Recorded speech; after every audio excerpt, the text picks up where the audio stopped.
I can't think of a more overdone review topic than SpongeBob SquarePants. For as long as Media Mementos has been around, I've been trying desperately to find a new way to talk about this beloved show. And I finally found it. You see, one of the consequences of having SpongeBob be so talked about is that everybody's kind of formed a universal opinion. Everyone agrees Band Geeks is amazing, well, because it is. Everyone agrees that the Splinter is awful because, well, it is. But here's kinda what I've been seeing happening. So, say someone like Mr. Enter or Pie Guy Rules or Saberspark will talk about a SpongeBob episode and maybe they'll have a bit of a hot take. But they'll talk about it enough and explain their points to the point where all their fans and the people that take inspiration from them kind of change their opinions to fit theirs. And then all of a sudden the hot take becomes the major opinion. I've seen this happen with episodes like Perfect Chemistry or No Hat for Pat, and honestly, I think it's a little strange. I don't always agree with the opinions, but I most certainly respect them. But there is one that always makes me scratch my head. I don't know where it started, but somehow people have been starting to hate on the Sponge Who Could Fly a lot lately. Many out there have been citing it as the worst, or at least one of the worst, pre-movie SpongeBob episodes, and honestly, I don't think that's true in the slightest. I think people are looking at it wrong. I don't think they're understanding what exactly this episode is trying to say. Because yes, there is a message to it, and no, it's not all you need is friendship to fly. There's something much darker below the surface, trust me. By the way, this is a Patreon raffle review. This is actually the one for July. Because Character Quest took up that entire month, we decided to put this Patreon raffle review in August instead. So yeah, next week you're going to be getting another one. Isn't that great? And this time, Billy will be at the helm. We all love Billy, don't we? This Patreon raffle review was requested by Leaf Razor. If you would like your idea for a Media Mementos video to come to fruition, then consider donating to our Patreon, which has a link in the description below. Anyways, I'm here to tell you why the Sponge Who Could Fly is greatly misunderstood. First of all, let's get some of the simpler stuff out of the way. I think even the patchy stuff isn't fully understood by a lot of people. Now, this is the one part that a lot of people seem to like. Well, this and the songs, but we'll touch on the songs later. This has a lot of patchy, and I mean a lot. About a third of the runtime is entirely him. And this is where a lot of great memes come from, like the 7 Trials of Monkey Lagoon or "That was just a bunch of cheap walk cycles!" But here's the thing. The premise may be Patchy looking desperately for the lost SpongeBob episode, but that's not entirely true. First of all, the Sponge Who Could Fly was never lost. That was Gary Takes a Bath. That one took forever to debut because Shanghai, the episode that it was paired with, took forever to re-air. So with Shanghai not having a rerun for so long, Gary Takes a Bath actually did get lost. The Sponge Who Could Fly isn't the lost episode, but it's the last episode. Keep in mind, Steven Hillenburg's original plan was to end SpongeBob with the movie, but this was also serving as a series finale of the show itself. That's why we see all the favorite characters like Larry the Lobster, Mr. Krabs, Mrs. Puff, even Plankton. As we've learned from the Angry Beavers fiasco, Nickelodeon does not like it when you're saying that your show is coming to an end. Who needs closure, right? Don't you want that desperate, vague hope that somehow there's gonna be one last episode to slip through the cracks after 7 years of nothing? We all love that, don't we? So all of this is starting to make a bit more sense. But that's just the patchy stuff. Let's talk about the SpongeBob plot. Oh boy, this is the controversial one right here. A lot of people don't like that it's kind of a slice of life episode that has a lot of mean townspeople, and yeah, I can kind of see where you're coming from. The townspeople are pretty nasty, but that's kind of the point. So let me explain this story to you and let's see if you can pick up on what it's trying to represent. SpongeBob has a dream, a big dream. He wants to fly with the jellyfish. But no matter what he tries, his vision can never come to life.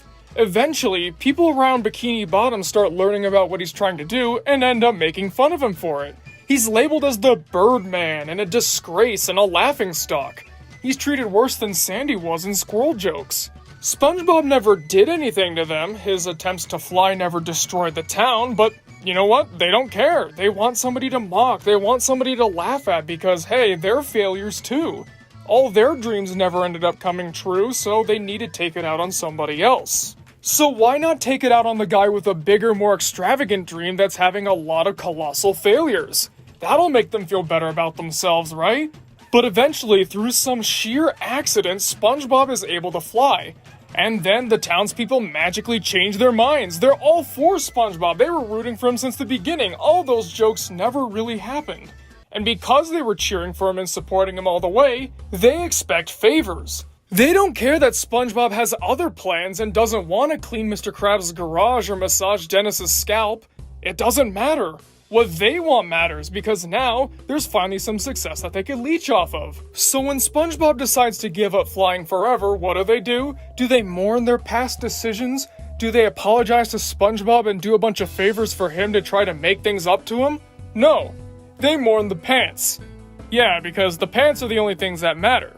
So, can you pick up what this episode is trying to convey? Because I did. It took a little bit of time, but I finally did. This episode is an allegory for getting famous. Think about it. SpongeBob is like an artist or a visionary. Say he has a movie or something he wants to make and he keeps trying to raise money for it or shoot it or make it come to life somehow. But every single time it ends up making him look stupid. So all these other people that failed at their dreams, like being an astronaut or a race car driver or a president, but not this one though, they all make a point to go and laugh at SpongeBob because they're projecting their failures onto him. This happens a lot when people are trying to make it in the business. This is most common in show business, but really this could be anything that's kind of out of the ordinary. But then of course SpongeBob makes it big, and then of course, like in real life, when people see that, oh, the guy we were laughing at made it big, they try to suck up to him. The only problem being is that they don't care about the person, they care about what the person can provide. I mean, think about it. All those obsessive fans out there of artistic directors or actors or athletes, do they really care about the person? Do they really care about who they are and how they feel? No. All they care about is the service that they provided. The only way to really change that is if they died. But if they say retired or something, they'd mourn the loss of their next movies or shows or sports games or whatever this thing is. And that's really what The Sponge Who Could Fly is all about. It even exemplifies this at the end with SpongeBob saying that all you need is friendship. Making it big in some business is gonna be great and all, but it's nothing compared to having a solid relationship with someone you can count on.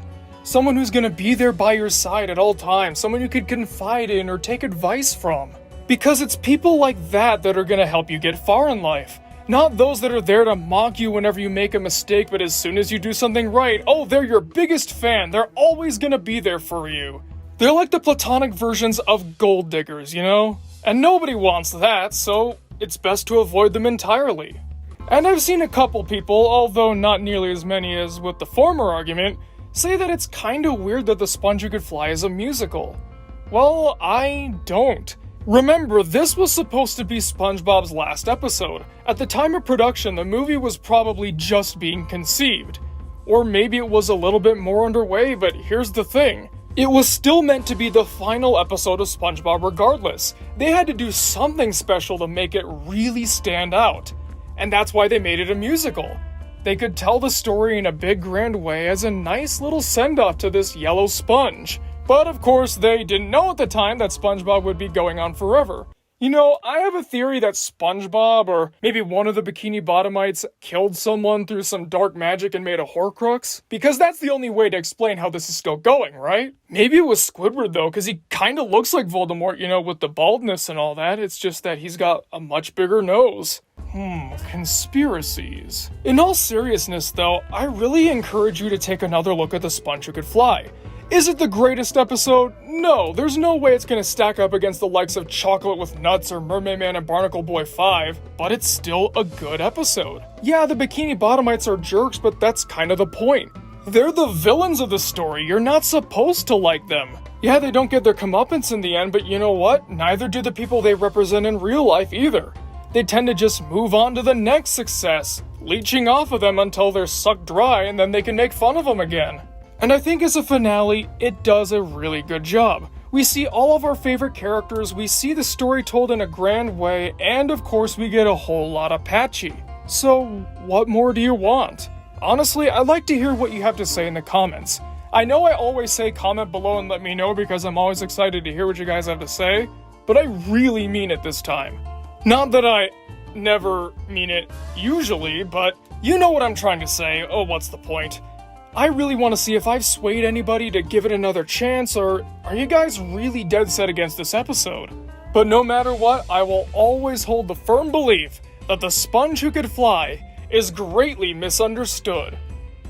Well, folks, thanks for watching the video, and I kinda did the outro already, so I'm just gonna move on to thanking our Patreon executive producers, Reziel, Leaf Razor, Sophie Burgers, and Azaria. If you would like your name read at the end of every Media Mementos episode, then consider donating to our... Yeah, I guess I kind of already plugged the Patreon already, so I may as well move on. So next week we got another Patreon raffle review, and I hope you guys are excited. I know I am, because it's my week off. Take it away, Billy! So you know those Nicktoons crossover games?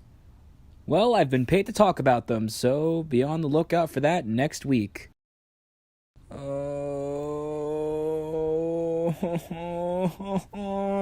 Billy has the most beautiful voice.